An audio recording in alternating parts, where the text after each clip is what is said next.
Sejam todos muito bem-vindos à 11ª conferência deste curso de autoconhecimento. Hoje, vamos estudar um tema muito interessante: como se fabrica a alma e o espírito. Nesta conferência, vamos compreender o que realmente são a alma e o espírito, dois conceitos que costumam ser confundidos. Veremos como eles se formam, em que estado se encontram e quais são os passos necessários para desenvolver nossa própria alma e nosso espírito. Vamos começar com uma pergunta essencial: o que é a alma? A alma é um conjunto de virtudes, poderes, faculdades e forças que cada um de nós tem latentes em sua essência, mas que, neste momento, encontram-se contaminadas. Muitos de nós pensamos que já temos uma alma. Mas, se refletirmos com atenção, percebemos que a alma é formada por virtudes, forças, poderes e faculdades elevadas. E, ao nos observarmos sinceramente, vemos que não possuímos essas qualidades em plenitude.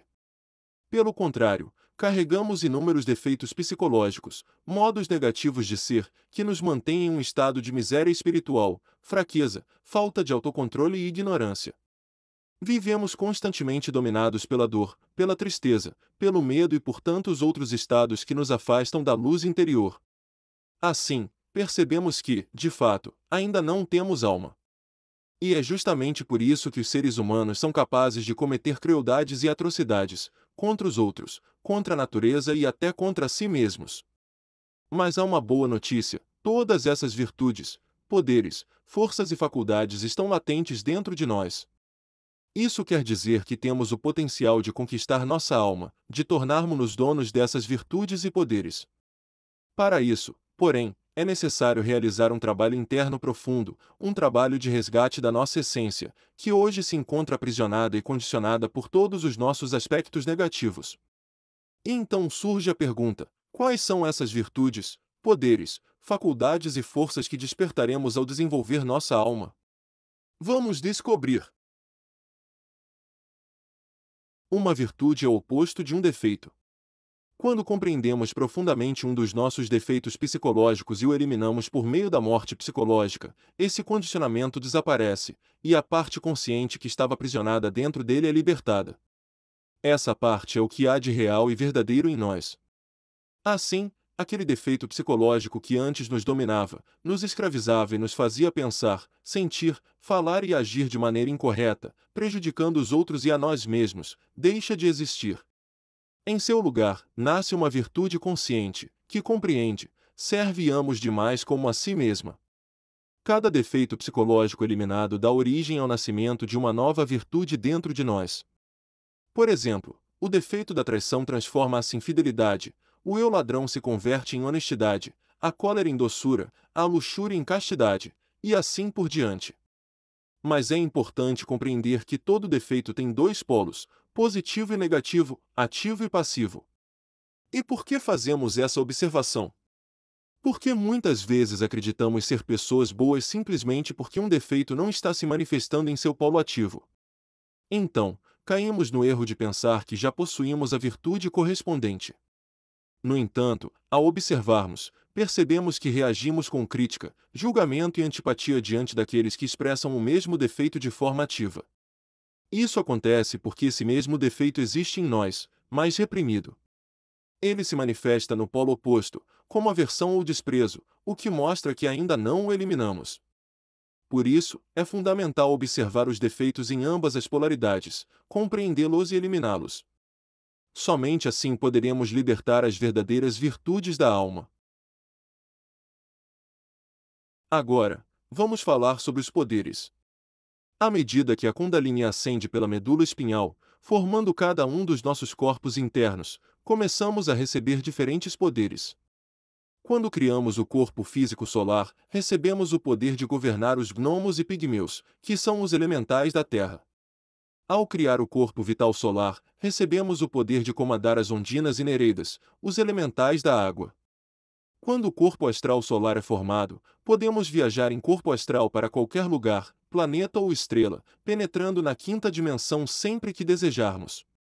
Também recebemos o poder de governar as salamandras do fogo. Com a criação do corpo mental solar, adquirimos a capacidade de entrar no mundo mental sempre que necessário, de entrar em contato com os silfos e sílfides do ar, e receber toda a sabedoria que eles possuem. E, finalmente, quando o corpo da vontade solar é criado, recebemos o poder de governar toda a natureza.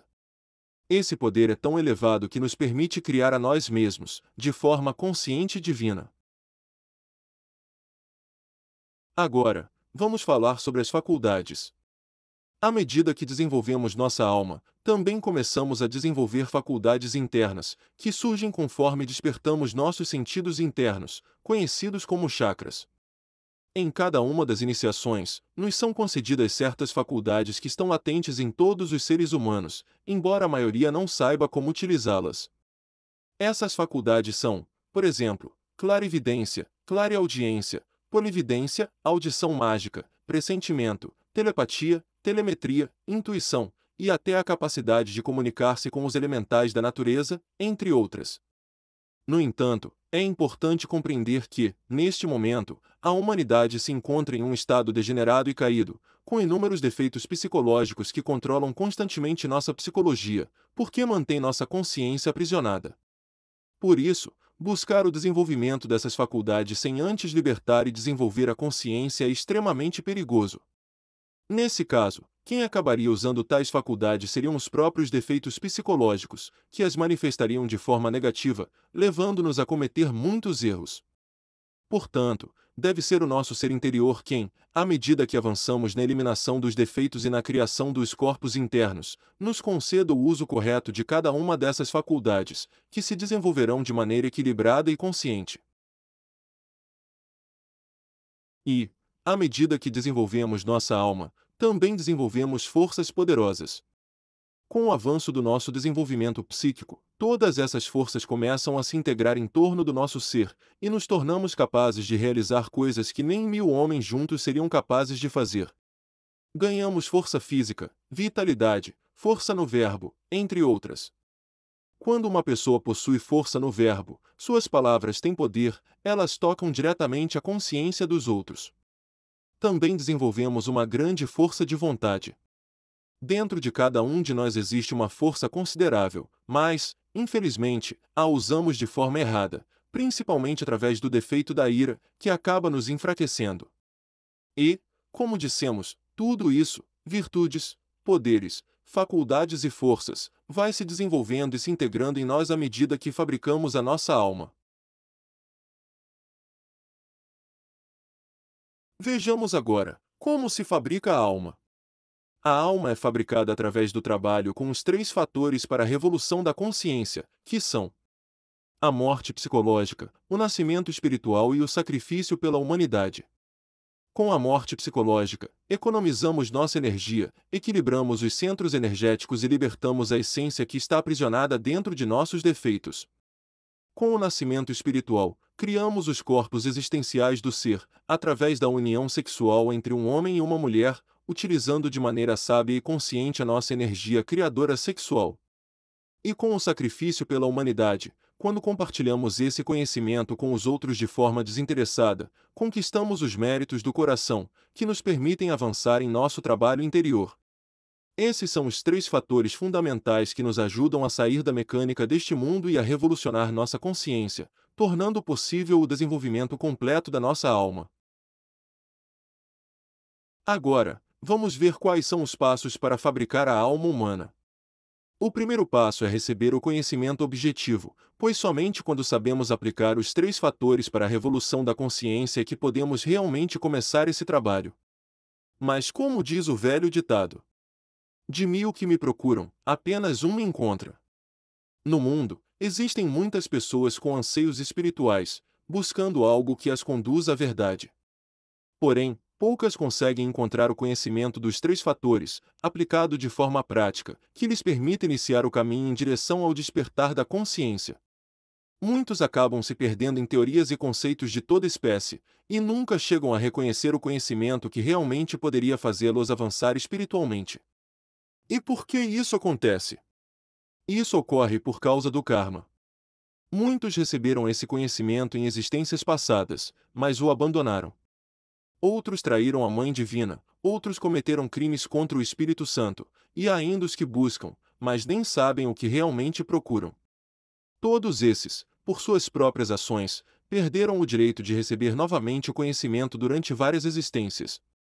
Por isso, receber e assimilar o conhecimento objetivo em uma vida humana é um verdadeiro privilégio. Mas esse é apenas o primeiro passo na fabricação da alma. O segundo passo é colocar os três fatores em prática, pois, enquanto permanecerem apenas como teoria, não servirão para nos transformar. A verdadeira mudança só acontece com a prática consciente. Entretanto, a realidade é que poucos têm a decisão e a força de praticar. A maioria prefere apenas acreditar, e permanece nesse nível. Muitos que encontram o conhecimento tomam como mais uma teoria, algo intelectual, mas não o aplicam em suas vidas, por causa do defeito da preguiça e da influência da personalidade, que os faz retornar aos antigos hábitos. Mas se você fizer um superesforço, ajudando os outros e servindo à humanidade, receberá uma força interior que o impulsionará a realmente empreender o trabalho. Por isso o ditado também diz: de 1000 que me encontram, um me segue. E aquele que decide seguir o conhecimento, praticando, é quem cumpre o terceiro passo, que consiste em equilibrar os centros de energia, praticando a morte psicológica de momento em momento, para impedir que os defeitos psicológicos façam mau uso da energia dos centros. Uma vez que você esteja trabalhando no equilíbrio dos centros, chega o quarto passo, ter um parceiro estável, para poder iniciar o trabalho de transmutação da energia sexual. É importante compreender que não é possível criar os corpos internos sem um parceiro, pois fora do sexo nada pode ser criado. Por isso, é necessário encontrar alguém do sexo oposto, que também esteja interessado nesse trabalho e que ame a prática sexual sagrada, pois esse caminho exige seriedade e continuidade de propósito. Também é fundamental saber que não é possível criar os corpos se formos castrados, já que as glândulas sexuais precisam estar em perfeito estado para gerar vida espiritual. A castração é considerada um crime contra o Espírito Santo, o Criador.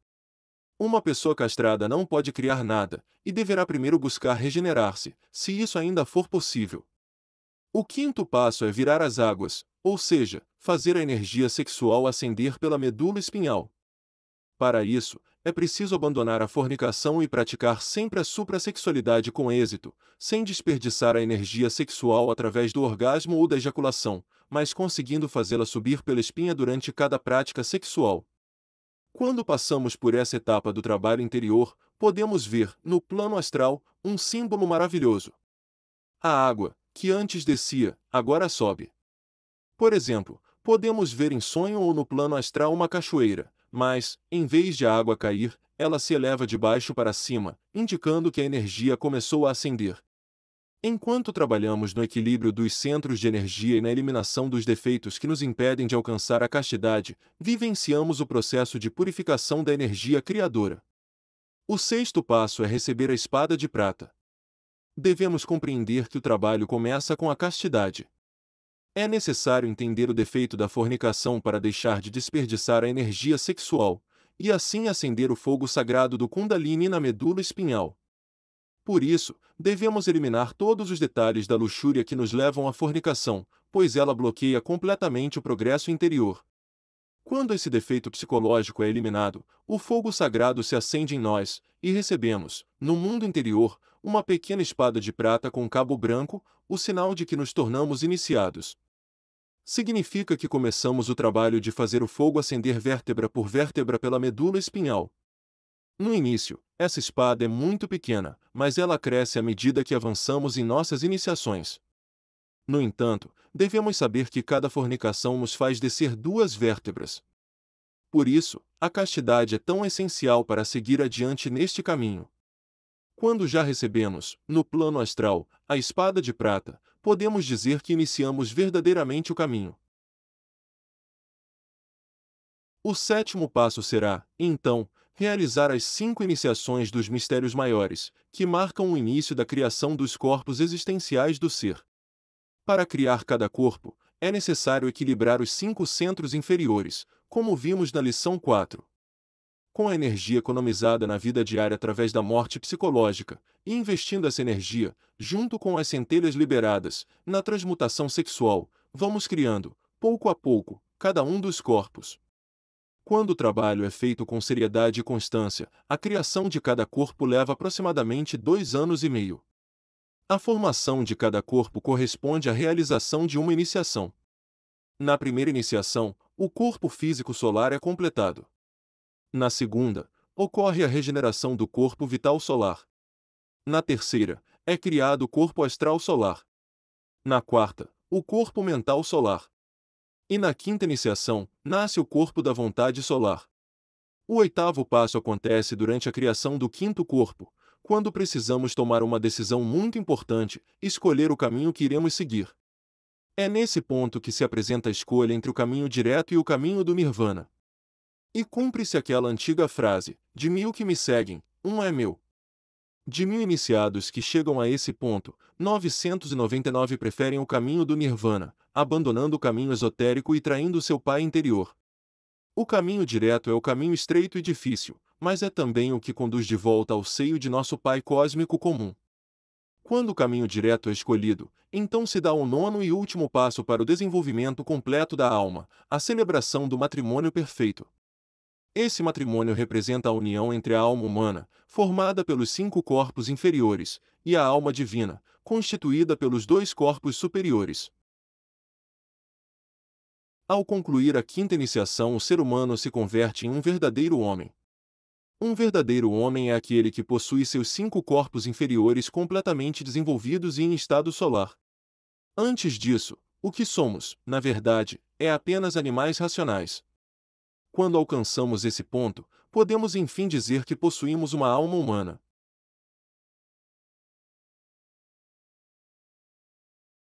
A criação dos 5 corpos solares é conhecida como a primeira montanha, ou a ascensão do fogo pela primeira vez, desde o cóccix até a glândula pineal.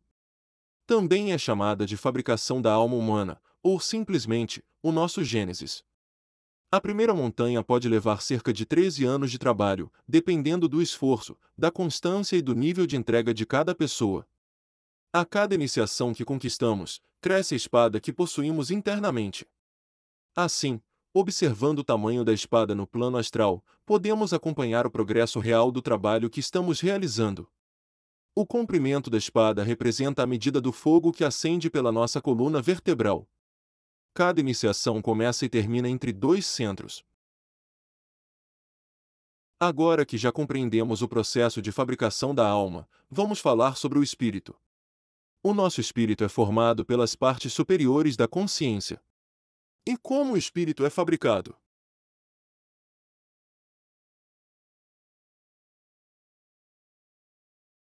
Quando as 2 almas, a divina e a humana, se unem no matrimônio perfeito, forma-se a segunda tríade, Atman, Buddhi e Manas. Manas é a alma humana. Buddhi é a alma divina. E Atman é o nosso íntimo. Essa tríade é o que chamamos de espírito. Ao alcançar esse ponto, completamos a primeira montanha, a montanha do Gênesis, e damos início à segunda montanha, a montanha do Apocalipse. É nela que ocorre a destruição completa de todo o nosso ego através do fogo interior. O iniciado que escolheu o caminho direto recebe 1000 anos com o mesmo corpo físico para realizar a ascensão dessa segunda montanha, onde se dá o desenvolvimento pleno do espírito. Mesmo assim, é possível concluir esse trabalho em cerca de 20 anos, quando se trabalha com diligência e esforço constante. Na segunda montanha, as 7 igrejas, as 7 consciências ou 7 sabedorias se desenvolvem totalmente. E assim, alcançamos poderes sobre o cosmos, e conhecimentos profundos sobre os mundos internos, do planeta, do sistema solar e até da galáxia. Nas conferências da fase B, iremos aprofundar o estudo das montanhas da iniciação. E esse foi o tema de hoje. Lembre-se de deixar suas dúvidas ou comentários, e teremos prazer em respondê-los. Convido você para a próxima conferência, onde falaremos sobre as leis do retorno e da recorrência. Nessa conferência, explicaremos a diferença entre retorno e reencarnação, falaremos sobre vidas passadas, e sobre as razões pelas quais ocorrem o déjà vu e as premonições. Também estudaremos o nosso destino, e como é possível transformá-lo. Não perca esse tema tão profundo e revelador. Até a próxima vez!